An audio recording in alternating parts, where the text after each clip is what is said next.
নমস্কার। কেমন আছেন সবাই? আমার ১ম ব্লগে সবাইকে স্বাগত জানাই। মেয়ের উইন্টার ভ্যাকেশন শুরু হয়ে গিয়েছিল। সেই সুযোগটার হাতছাড়া করিনি। তাই আমরা বেরিয়ে গিয়েছিলাম এক টুকরো শান্তির খোঁজে শান্তিনিকেতন। বহু বাধা বিপত্তি কাটিয়ে আমাদের যাত্রা এই শুরু। NJP station to Bolpur station.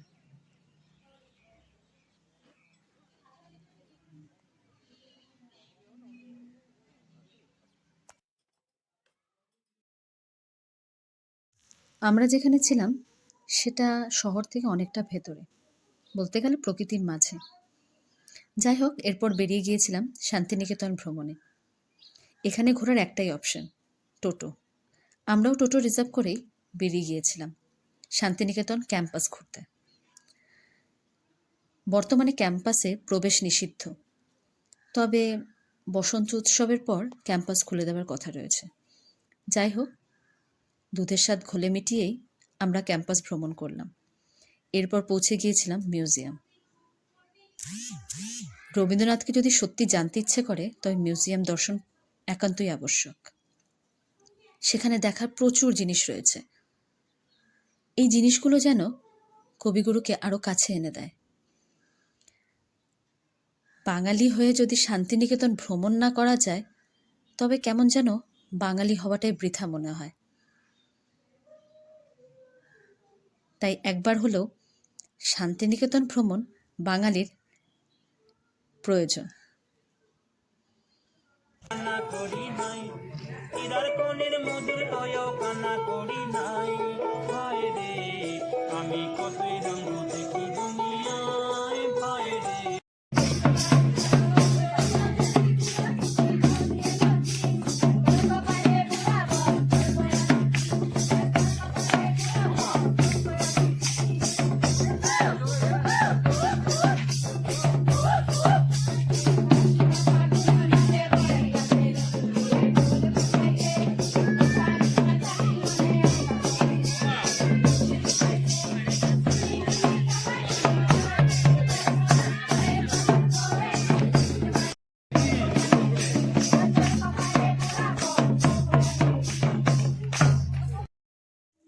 নাচ গানের পালা শেষ করে আমরা পৌঁছে গেলাম জমিদার বাড়িতে।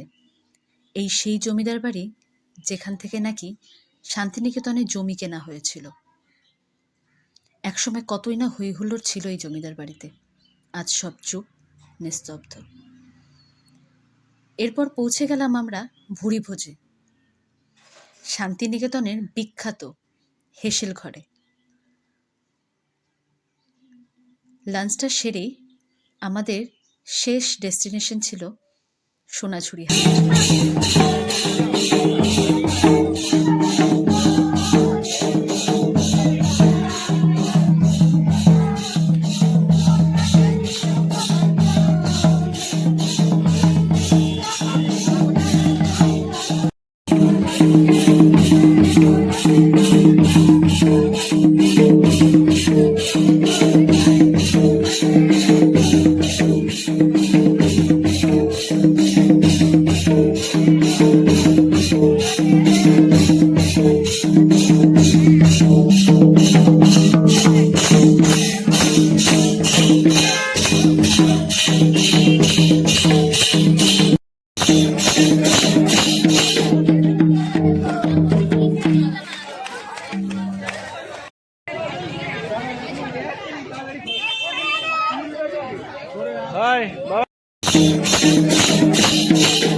দ্বিতীয় দিন বাড়ি ফেরার পালা।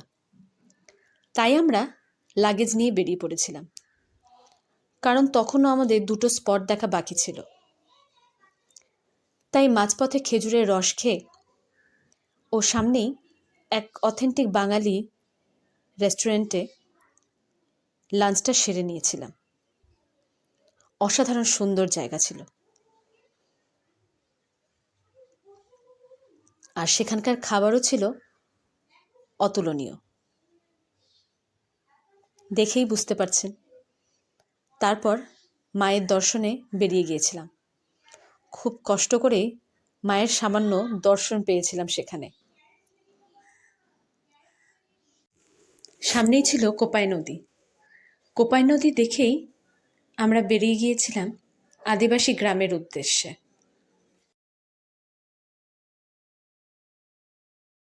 শুনেছি সেখানে নাকি বিখ্যাত বাহা সিরিয়ালের শুটিং হয়েছিল। এরপর আমাদের শেষ ডেস্টিনেশন পৌষ মেলা। তবে পুরোটা দেখার সামর্থ্য হয়ে ওঠেনি। কিছুটা দেখেই আমাদের বেরিয়ে পড়তে হয়েছিল বাড়ির উদ্দেশ্যে।